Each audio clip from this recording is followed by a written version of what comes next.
Halo, selamat pagi, siang, atau sore, dimanapun kalian berada yang sedang menonton video ini. Perkenalkan, nama saya Amara Tesya, saya dari Telkom University, Fakultas Komunikasi dan Bisnis, jurusan Ilmu Komunikasi.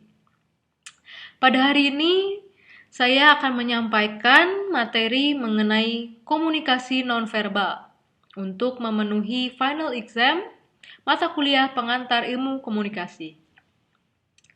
Baik, pertama-tama, apa itu komunikasi nonverbal? Di sini saya mengambil arti mengenai komunikasi nonverbal dari 3 ahli. Yang pertama, Samovar dan Porter. Semua rangsangan kecuali verbal dalam suatu setting komunikasi yang dihasilkan individu dan pengguna lingkungan oleh individu yang mempunyai nilai pesan potensial bagi pengirim atau penerima. Ahli kedua yang saya ambil definisinya adalah Raspberry pada tahun 2004. Arti komunikasi nonverbal ialah sebagai suatu tindakan dan perilaku manusia serta memiliki makna. Lalu dari ahli yang ketiga saya ambil dari Depika Putela pada tahun 2015. Makna komunikasi nonverbal adalah sebagai bentuk komunikasi diam tanpa menggunakan bentuk ucapan apapun untuk menarik perhatian audiens atau untuk mengeksploitasi pesan. Oleh karena itu, komunikasi nonverbal sering digunakan untuk mengungkapkan pikiran dan membuat pesan lebih menarik bagi lawan bicara. Komunikasi nonverbal memiliki pengaruh yang besar terhadap lingkungan sosial kita dan seluruh proses komunikasi. Oke, sekarang kita masuk ke perbedaan komunikasi verbal dan komunikasi nonverbal.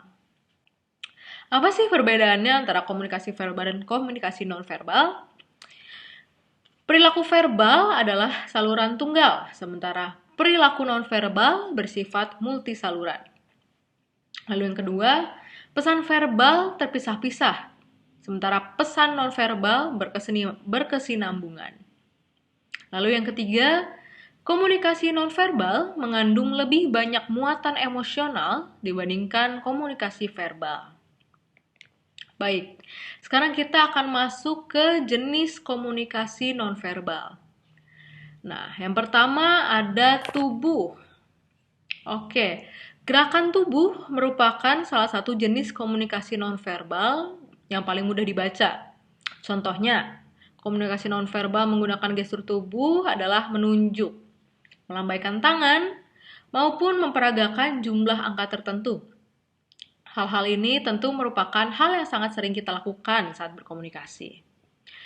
Lalu yang kedua adalah ekspresi wajah. Ekspresi wajah merupakan jenis komunikasi nonverbal yang paling umum digunakan. Tidak jarang kita sudah mengetahui informasi yang akan disampaikan lawan bicara, bahkan sebelum ia menggunakan kata-kata. Hal ini terlihat hanya dengan melihat ekspresi wajahnya. Sebagai contoh, satu senyuman atau ekspresi cemberut saja sudah dapat memberikan informasi yang cukup banyak dari lawan bicara. Mungkin saja dia menampilkan wajah yang ceria saat mendapatkan kabar baik dari Anda. Oke, berbagai komunikasi ekspresi wajah kita ada bahagia, terkejut, takut, marah, sedih, jijik, muak, dan tertarik. Oke, sekarang kita masuk ke komunikasi nonverbal mata. Oke, menggunakan konten mata secara strategis atau kurangnya kontak mata adalah cara yang sangat efektif untuk mengkomunikasikan perhatian dan minat kita. Contohnya, memalingkan muka dari seseorang dan ke tanah atau ponsel kita mungkin menunjukkan ketertidaktarikan atau rasa tidak hormat.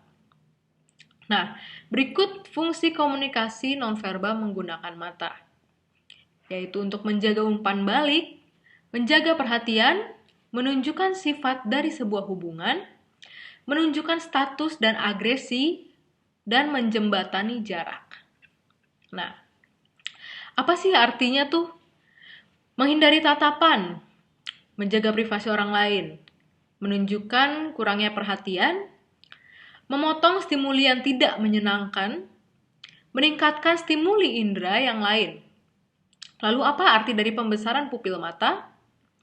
Pupil yang membesar terlihat lebih menarik. Ukuran pupil menunjukkan ketertarikan dan minat. Sekarang kita masuk ke jenis komunikasi nonverbal sentuhan. Nah, beberapa orang juga menggunakan sentuhan sebagai bentuk komunikasi. Paling umum, ini digunakan untuk mengkomunikasikan dukungan atau kenyamanan. Nah, bentuk komunikasi ini harus digunakan hanya jika kita tahu pihak penerima setuju dengan itu. Ataupun dalam artinya consent, ya. Kita perlu mendapatkan consent dari lawan bicara kita untuk mendapatkan sentuhan dari kita. Nah, hal ini tidak boleh dilakukan untuk menyampaikan kemarahan, frustasi, atau emosi negatif lainnya. Contoh, menempatkan tangan kita di bahu teman dapat menunjukkan dukungan atau empati. Nah, makna sentuhan yaitu fungsional atau profesional, sosial dan sopan, persahabatan dan kehangatan, cinta dan keintiman, ataupun rangsangan seksual. Nah, ketika seseorang menghindari sentuhan, itu juga memiliki arti tertentu. Maka itu kita perlu menanyakan terlebih dahulu tentang concern seseorang ketika kita menyentuh seseorang. Oke. Sekarang kita masuk ke jenis komunikasi nonverbal paralanguage. Suara atau paralanguage mencakup elemen non-bahasa dari percakapan, seperti kecepatan bicara, nada, intonasi, volume, dan lainnya. Contoh, kita mungkin cenderung berbicara dengan cepat jika kita tertarik akan sesuatu. Nah, cara menyampaikan atau mengatakan sesuatu berpengaruh pada penekanan, kecepatan, volume, tinggi dan rendahnya nada. Orang yang berbicara lebih cepat dari biasanya dinilai lebih menarik dan dinilai lebih tinggi daripada orang yang berbicaranya lambat. Oke, sekarang kita masuk ke jenis komunikasi nonverbal keheningan. Keheningan atau silence juga termasuk dalam tipe komunikasi nonverbal. Sebagai seorang presentator, harus dapat menghindari keheningan saat melakukan presentasi, membuat penjelasan dan pembicaraan yang terus mengalir saat presentasi sedang berjalan. Pada hal ini, presentator harus kreatif atas penyampaian materi secara keseluruhan dan buatlah presentasi yang interaktif. Misalnya, dengan melibatkan audiens saat presentasi, selain itu, presentator harus antusias dan fokus terhadap materi yang disajikan. Jika tidak, maka koneksi presentator dengan audiens akan hilang. Nah, apa aja sih fungsi dari keheningan itu? Waktunya berpikir, menyakiti orang lain, mencegah komunikasi, respon perasaan cemas, mencapai efek khusus, dan tidak ada yang bisa dibicarakan. Baik, sekarang kita masuk ke jenis komunikasi nonverbal ruang. Nah, ruang menciptakan atau menutup jarak antara kita dan orang-orang di sekitar kita juga dapat menyampaikan pesan tentang tingkat kenyamanan kita. Pentingnya percakapan, keinginan kita untuk mendukung dan terhubung dengan orang lain, dan banyak lagi. Contohnya, kita mungkin berdiri 2 hingga 3 kaki dari orang-orang yang baru kita temui untuk menghormati batasan mereka. Lalu selanjutnya kita masuk ke jenis komunikasi nonverbal artifaktual. Komunikasi artifaktual didefinisikan sebagai komunikasi yang berlangsung melalui pakaian dan penataan berbagai artefak.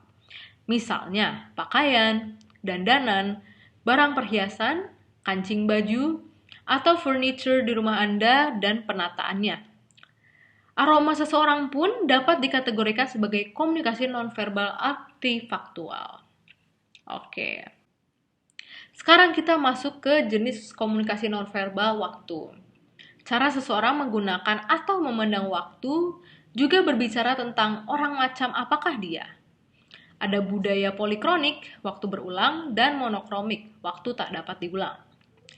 Terdapat 3 orientasi waktu, masa lalu, masa kini, dan masa depan. Penghasilan masa depan ditentukan oleh orientasi waktu. Orang dengan orientasi waktu masa depan cenderung berpenghasilan lebih tinggi dibanding orientasi waktu lain. Oke, di sini saya menemukan artikel yang menarik mengenai mengapa ghosting dapat dikategorikan juga sebagai komunikasi nonverbal.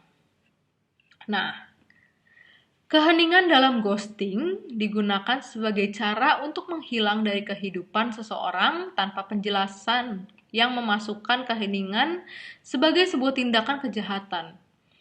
Karena membuat seseorang menjadi tidak nyaman dan membuat korban kebingungan serta mulai mempertanyakan diri mereka.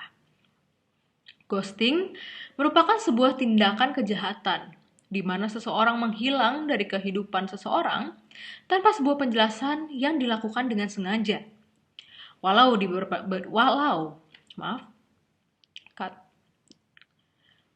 di beberapa kasus ada yang tidak sengaja. Ghosting masuk ke dua kategori dalam komunikasi nonverbal, yakni keheningan dan mungkin disengaja atau tidak.